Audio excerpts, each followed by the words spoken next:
What's up guys, it's your girl HeyParis here and I'm back at you again with another dream story time. Since you guys loved my other dream story time about the time that Drake got me arrested, yeah, so I decided I'd do another one since you guys enjoyed that one so much. This one is a lucid dream that I keep having. It's a reoccurring dream that I have every single month for the past like year or two now. I don't know why, I don't know what it means, but I decided to share it with you guys today. But before we start, I would love to thank Best Fiends for sponsoring today's video. Best Fiend has added a new game to their trilogy called Best Fiend Forever. So addicting. It has the same stories, the same characters, but it's a completely different game. It's a clicker adventure game where you slap, collect, and level up pretty much everything in the game while trying to go as far as you can, as fast as you can. It's like nothing you've ever experienced before. Easy to get into and the most fun that you'll have with your fingers. I'm currently on, oh my gosh, don't kill me now. I'm currently on level 31, so I want you guys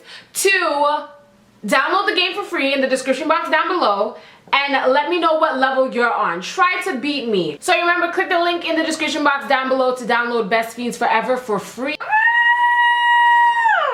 Anyways, like I said before, this is a reoccurring dream. It's also a lucid dream. For those of you who don't know, a lucid dream means that you can basically control what you're doing in your dream.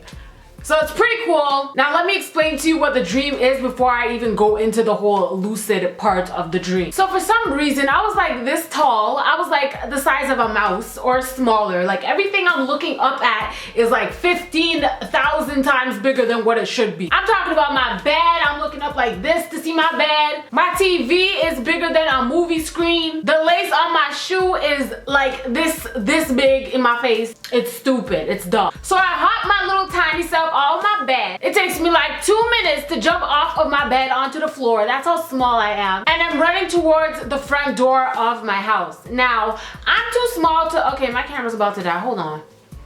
Now, I'm too small to even get to my door and move the handle to get out. So I'm like climbing up something. I don't even think there's anything there. I'm just climbing up something that goes through like the mail slot of a door, you know, where you put the mail through the mail slot. And I climb through there and I fall on the other side. So now I'm in the hallway of my building and I'm running full speed towards the elevator. I'm talking about like just straight. I mean, I'm talking like a future Olympian just sprinting to the elevator. I don't even know what I'm running from. I'm zoned. But every time I get in the hallway, I have to start running. And for some reason in the dream, I start getting scared. I don't know why. Maybe it's because I'm 2 feet tall and that ain't normal.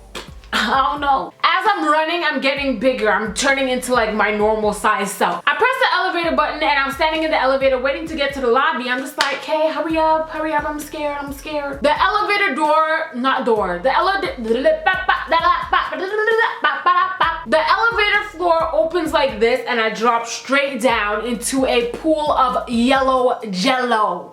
Yellow jello, I'm joking. And you can't taste in dreams, you can't smell in dreams, but I'm gonna assume that it's pineapple jello because I'd rather eat pineapple jello than lemon jello, ew. But anyways, I'm swimming through the jello, and this is not like liquefied jello. This is like it was in the fridge for 4 hours and it is now jelly, jello, gelatin, jiglet. So as I'm swimming, I'm leaving like this trail behind me of like, there's somebody in this jello pool. You know what I'm talking about? I finally get to the other end of the pool. I hop out and I start running straight towards my old school, my elementary school, okay? And I guess my little jello footprints was like behind me or whatever, like not following behind me. I left them because, okay, my feet had jello in it. And I guess that my footprints, my jello footprints were following behind me. So I finally get to my old school, my elementary school, and I run to my principal of my elementary school, who is a man. I'm knocking on his door. I don't even know why I'm scared. There's no one chasing me. There's nobody around me. I'm banging on his door, asking him to open the door. He opens the door. My principal ain't had no face. Didn't have a nose to smell, not a mouth to talk, no eyes to see. It was just skin. I was like, I got to go. It's time for me to bounce, okay? So I'm running around my old school, going upstairs, trying to find my favorite teacher. I ain't gonna say her name. I don't know why I'm not gonna say her name. I just don't want people to like search her and look her up. But I'm looking for my favorite teacher and I cannot find her classroom. I cannot for the life of me find her classroom. Let me also mention there ain't nobody else in the school except for me and this faceless.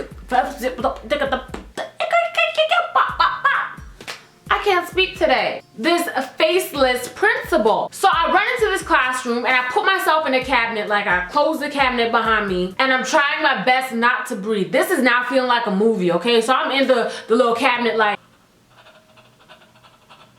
trying not to breathe too loud, even though that was a loud breath, but out of nowhere, the back of the cabinet opens up, okay? So I'm turning around like, and behind the cabinet is a Ferris wheel. There's a fair out there. I'm talking about, it was a national exhibition, okay? It was the CNE outside. I was like, how? At this point, this is when I realized, okay, let me finish the story and then tell you about how I got it to be lucid, okay? So, I look behind me, there's a Ferris wheel, there's a bunch of rides, cotton candy, little kids laughing and jumping up and down, and I'm like, okay, let me join in with the fun. So for some reason, I went up in, I don't know what the ride is called, it's like a stick and then everyone's sitting in like their own separate swing and it just goes around and around and it goes up and you're like in your own separate seat. You guys know what I'm talking about. Which, by the way, one year at the CNE, the Canadian National Exhibition, I saw a girl go on there and her chain off the ride broke and she hit her head and there was a big cocoa on her head. So I told myself I'd never go on that ride ever. So when I dreamt about this, I was like, this can't be real because Paris in real life wouldn't be going on this ride. She ain't trying to die. No, she not. But we'll get to that later. So I'm on the ride and I'm swinging around in circles, and then the whole thing, my whole seat flew off and I was in the air just holding on for dear life, like, woo! I hit the ground, I pull my face up, and I had no teeth. Gone. And if you ever had a dream where you lose all your teeth, you know how real it feels. I felt like, oh my gosh, I have no teeth. I ain't never gonna eat again. That's all I'm thinking. I don't even care about how I look. I am never gonna be able to eat pizza ever again. So I'm picking up my teeth off of the ground. I'm trying to like stick them back in my mouth because, you know, I'm always hungry. So I try to stick them back in my mouth and then not sticking back in my mouth. I'm like, oh my gosh, like what am I gonna do? And then this golden man, he was gold. He was bald. He was gold. He talking about, if I could win this game, this carny game, you know the one where you throw the ball, you have to hit all 3 of the cans off of the thing or else you don't win. It doesn't matter if it falls down, they need to come off of the square plate. He told me if I win, I get 3 balls. He said, if I hit the ball and hit the cans off of the square surface, he will give me a free dental reassignment to put my teeth back in my mouth. I said, give me the ball. Come on, give me the ball. Threw the ball once. Miss. Threw the ball again. Miss. Last ball. You got it. Just like your favorite teacher. Miss. Okay? So as soon as I threw the last ball, he took a shotgun out and just... I woke up like, damn. And that was the first time I ever had this dream. Like I said before, it's a reoccurring dream. But let me tell you how I turned this dream into my own dream, okay? Because after I fell into the pool of jello, I said, jello? This is probably the 2nd or 3rd time that I had the same dream. I was like, jello? Ain't no such thing as a jello pool, so this got to be a dream. You ever have a dream and you're like, if this was reality, this would make no sense. And then you're like, hold up, this is a dream. And then normally it's just like, and you pop up and you wake up and you're like, that was done. In my dream, I was like, hey, I'm swimming in jello. All right, but how? How? So I told myself, I'm like, this is a dream, so guess what? Since it's a dream, I can do whatever I want to do. So instead of running to the school, I just flew in the air right to the school. I could see buildings, I could see people, other people looking like ants, I could see the little cars. And I was just flapping my wings. I was like, yes, Paris, yes. I get to the roof of my school. I climbed down. I don't know why I didn't just fly to the front door, but I climbed down and I was like, nope, not going to the principal's office because the principal ain't got no face and I ain't trying to see that right now. So I wanted to see my favorite teacher. So the first door opened, I saw my favorite teacher and I was like, oh my gosh, Miss favorite teacher. I've been looking for you like I can never find you. My favorite teacher, she looked at me and she just burped right in my face. I was like, well, excuse you. Now, I knew that the cabinet was a secret gateway, even though this is a dream, I knew it was a secret gateway to the fair. So I went into a cabinet, but it wasn't the same cabinet. It was a red cabinet. And I'm sitting in the red cabinet and I'm like, I'm waiting to go to the fair. But nothing was happening. So I came out of the cabinet now, and then the fair was there. And I was like, but isn't the back supposed to open? And then no, not this time. Okay. I go to the same salesman who shot me in my head the first time, and I just put him in a chokehold. I was like, listen, I know what you're trying to do to me. And when I did that, security came. They locked me up, okay? Then I woke up.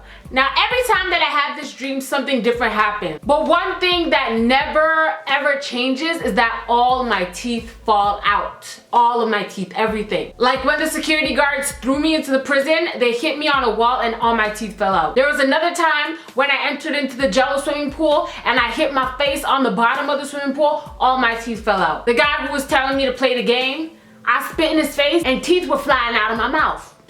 So, today we are going to Google, what does it mean when your teeth fall out in a dream? What the hell? There's a website called teethfallingoutdream.org. I'm done. Goodbye, guys. I'm done with the video. Bye. There's an entire website dedicated to your teeth falling out in your dreams. What? Okay, dream about teeth falling out. All of the meanings. Negative meanings. Insecure, especially about a personal loss. Doesn't apply to me. Anxiety about no, doesn't apply to me. I'll leave a link in the description box down below to what I'm reading so you guys can read it for yourself. A compromise that is costly to you. That's how I feel about that. Life changes and growing pains. Fear of becoming older. Okay, so I do have a fear about becoming older. You know that scene in Lion King where Simba, is it Simba? I don't know, a little lion, he's walking, it's like Hakuna Matata, Hakuna Matata, Hakuna Matata. And then he starts singing, he's like, it means no worries for the rest of your days. And he was a little lion and then he turned into a big lion. I bawled my eyes out, okay? Those that I don't want to grow up, I don't. For those of you who are young, don't try to grow up fast. It's not worth it. You're gonna grow up eventually. You ain't gotta try to grow up fast because trust me, you're gonna miss being 12, 13, 14 years old. You're gonna miss it. Positive meanings. Signs of personal expansion. Okay. Wish or need to nurture yourself more carefully. An invitation to explore feelings of loss and personal growth. Okay. A call to look at your support system. Okay. Times of renewal and rebirth. It makes sense. It makes sense. Leave a comment down below and let me know what you think this reoccurring dream means. To me, it makes no sense, but reading those points, like, I kind of get it, but at the same time, it's like, you know, I don't know. I want to hear what you guys got to say about that. I have another story time for you guys coming up after this video. Yes, after this video in a few hours. So you guys are getting 2 story times back to back because I got 1,000 likes on, well, I think last time I checked I had like 800. If it didn't reach 1,000 likes, then who cares? Still gonna give you guys 2 story times on my last video, my Halloween video. So I'm giving you guys 2 back-to-back story times, and the story time I'm gonna be telling you guys is actually one that I didn't want to do, but I have to do, so I'm gonna do it. Okay, so again, leave a comment down below and let me know what you think my reoccurring dream is about, or leave a comment down below and let me know what reoccurring dream you have. Okay, follow me on Snapchat, Twitter, Instagram, all that jazz is in the description box down below. Love you guys so much. Don't gotta tell you twice, and I'll see you on the flip side. Bye, y'all.